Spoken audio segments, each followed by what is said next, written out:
Okay, so we are going to kick off the second, well actually the final session of the afternoon, and in this hour we are going to welcome three artists, Martin Parr, Katrien de Blauwer and Miho Kajioka. And I have Martin Parr sitting next to me, so I'm please join me in welcoming Martin today.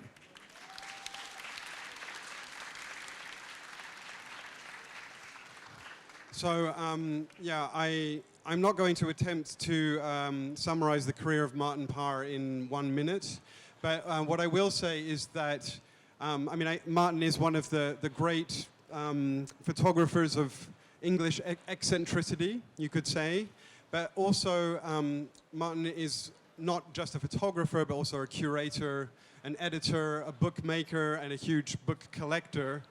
And as opposed to most of the talks, we're going to be talking about two separate books. Martin Parr's recently published book, Early Works, and a companion book, if you like, of Tony Ray Jones's work, and we could talk a little bit more about that. But let me start just by asking you, so the latest book, Early Works, how did the idea to publish this book now, how did this come about? Well, most people know me as a color photographer, but of course, like many color photographers, I didn't change to color until the 80s. So I had about 15 years of shooting in black and white. And what this book is about is looking at the various projects I did in black and white and putting a compilation together of all those pictures. And therefore, it's like the greatest sort of hits of my early career. Then I changed to color, and of course, my whole photographs look very different. I think when I was doing these, it's as much a celebration of life, and when I changed to color, it became more like a critique. So it's a great opportunity for me to go through the files, go through the different books that I did in black and white. I did 3, I think, and find the best pictures. And there are occasionally pictures like this one, which is on the cover, which we never really used before properly, so it's a good opportunity to actually dig out some of the pictures that have aged very well. You know, when you take pictures, you never quite know what is going to become the iconic pictures until years later, really. So with the benefit of hindsight, it gives you this chance to put together a project and a set of pictures that look quite fresh and interesting. So for me, it was a great project to undertake. And since we are talking about your early works, could you tell us how you decided to become a photographer in the first place? Well, it's very straightforward because I lived near London in the outer suburbs, and I used to go and stay with my grandfather who lived in the Yorkshire, right in the north of England, and he was a very keen amateur photographer. So he lent me a camera, we went out shooting pictures together, processed the film, made prints. So about the age of 13 or 14, I decided I wanted to be a photographer. And that's what I went. I went and studied photography at college, and I've been a photographer ever since. And I'll be a photographer until I drop dead, which will happen, by the way. Well, I'm glad to hear that the first part of that statement. I wish I knew when I was going to die, because it'd make life a lot easier. But, you know, I'm working on it. We'll let you all know when we have this information. I'll post it on the social media, right? Yeah, that's it.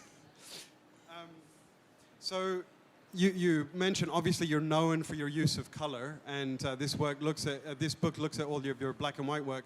Have you continued to photograph in black and white in secret all these years and not let anybody know, or did you really completely shift? No, I started in color in '82, but I still did do a few black and white projects until about '85, and then I just scrapped them all together. And since then, I have never taken a black and white picture ever again. So, you know, the shift. You know, I'm a documentary photographer. I'm very keen to make this archive about the times that we live in. And I think color and how we decorate our houses, the clothes we wear, the buildings we all occupy, the places that we go, part of the information is so essential in color that I can't really imagine now ever taking a black and white picture again. I love my black and white days when I look back, but for me, color is the palette that I want to record what's going on in the world, and in particular the UK.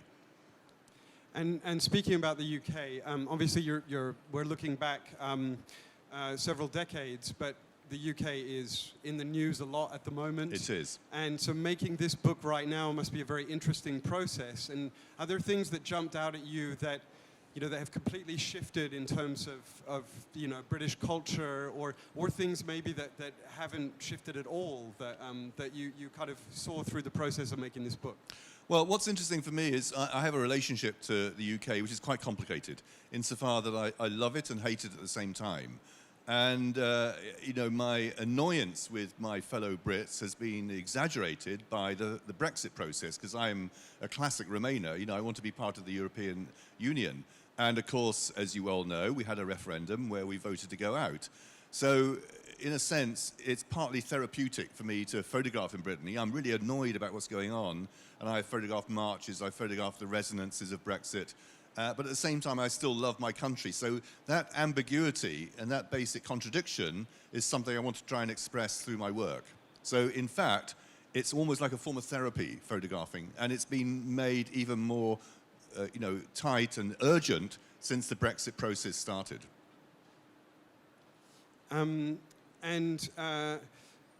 We have a very limited amount of time, so I do also want to talk about the second book that I know that you were very keen to speak about, the work of Tony Ray Jones. So I will hand this book out to the audience as well so that they can see it. I hope we get them back, by the way. You will be getting both of these Someone books could just back. slope off at the end.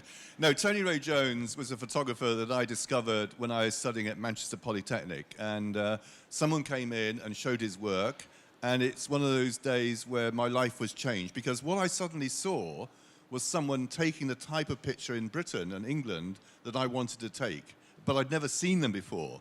So Tony Ray Jones was born in England, and he went over to study photography in America in the early 60s, and he met all those players like Gary Winogrand, Joel Mayerich. He was part of the Brodovich Circle. He learned the language of America, which was very active in photography in the 60s. And he brought this back to the UK, and he had then applied it to British situations, okay? And then, when I was at Manchester, about a year after I'd heard this talk, not given by him, by the way, I learned that he had died. He died very young of leukemia. So he's always been someone that's inspired me. And now that I run a foundation in Bristol, the main purpose of which is to sort of show the sort of achievements of British documentary photographers, we've currently got a show on about Tony Ray Jones's work.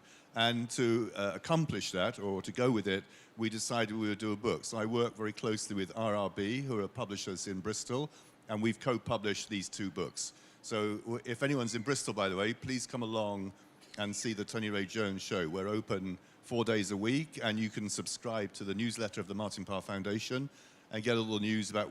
We have a very active program of talks, workshops, seminars, book fairs. So please subscribe and see what we're doing, and come and visit us. So we've just heard from Martin Parr, the director of a foundation,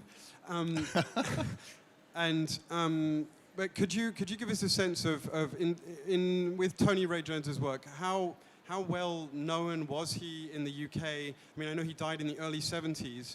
This show that you've put on and this book that's been published, is that the first time that we're seeing his work in a long time? No, we've seen many opportunities to look at Tony Ray Jones. When, for example, I was the artistic director of Arles in 2004, I put on the Tony Ray Jones show. So, he's a most brilliant photographer. So he doesn't take much convincing for people to recognize how good he is.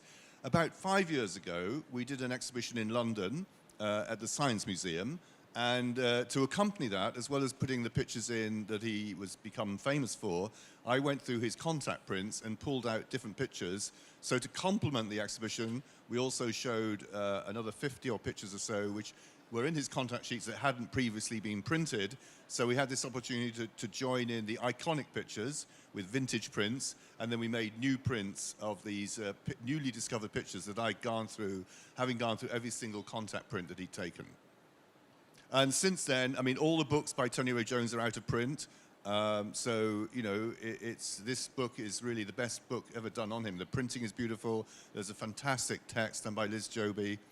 And of course, we have to plug the fact that I'll be, copies will be for sale, and I'll be signing my own book in C39 Clementine's Gallery after this talk. You've got to get things like that in. Sorry about that, folks, but, And I will re-plug at the end of the talk. Oh, thank you. Thank you, Mark. You're a good man. And my last question from me before I hand it over to the audience. It's a very unusual thing for a photographer to create their own foundation. And can you just, I think it's been 2 or 3 years now, what motivated you to create the foundation, and kind of what are the aims of the foundation that you have? Well, I'm a great believer in the strength of British documentary photography, and I feel that it's really underrated and unloved, and many of my colleagues who are wonderful British photographers don't really, they struggle to make a living. So one of the things I wanted to do was to create a foundation where, of course, I can preserve my own archive, but secondly, I can actually collect and to show and to do exhibitions of not only my colleagues that are about my age, my generation, but also to show emerging photographers. You know, so I'm a great believer in the whole world of photography being reinvigorated by people coming through and doing new work. So we have an exhibition program. We do 5 shows a year.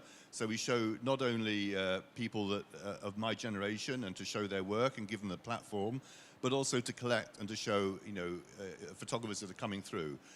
We have, it's predominantly about British photographers, but also we collect and we show foreign photographers that have come and made work in the United Kingdom.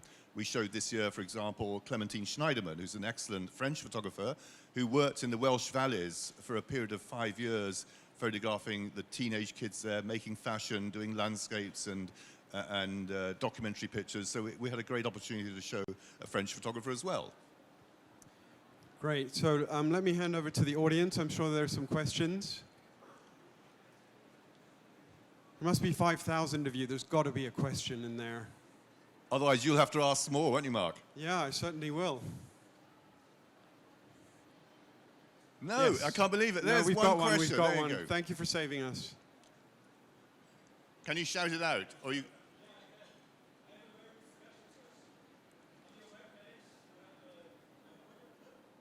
So you have to get a bit nearer, Mark. Give the guy the mic. Thank you. Okay. Yeah, I have a very special question to you. You have on your website a a video clip about a film you have made, I guess, a long time ago. It's A Nice Up North, this one. And I cannot find it on the internet. Is it anyhow possible to receive it? So yeah, that was a film done with a comedian friend of mine called John Shuttleworth. And if you go to our shop online, you'll be able to buy that DVD. So it's no problem. Is it not there? Anyway, write to the information at Martin Parr, info@martinparr.co.uk or .org. We can sort it out. We can get you a copy. But there is a DVD of it. There is nothing Martin Parr doesn't do. He even gives you email addresses for technical support. Hang on, do we need the mic? In our fine art course, we looked at your pictures, you know, with these funny people on the beach. I think it was with a flash, and they were lying on the beach. The Last Resort, the one in the 80s? Or? Yes. Yeah. Yes. The woman with the blue... Oh, that's from Benidorm. That was done in the 90s, yes. In the 90s, yes. Okay. Did they realize that you were taking pictures? Did they ever try to come after you when you became famous? I mean, that particular case in Benidorm with the lady with the blue glasses, she was asleep, and I photographed her. She didn't wake up, and I went off. But no, I mean, for example, when I first started photographing on beaches, it's something I've done all throughout my career, whether in black and white. Then I started to move to color in the 80s. I photographed on the beaches. It's much more difficult now to photograph on the beach, especially when there are kids around. So when I photographed in the 80s, no one really bothered about the kids. But now if you go onto a beach, then you have problems if you're photographing in the same way. So yeah, it's something where social attitudes to photography have changed much more dramatically than, say, on the street, where it's still relatively straightforward to photograph on the street. And that's one reason that I've actually recently explored the telephoto lens. Not because I'm a chicken, because as you know, I have done many close-up pictures of people on the beach, but you know, it makes it easier. You don't have to ask permission of everybody. But if I'm out with a party of kids, I would have to get clearance from the parents these days. While there's 30, 40 years ago, you wouldn't have to do that.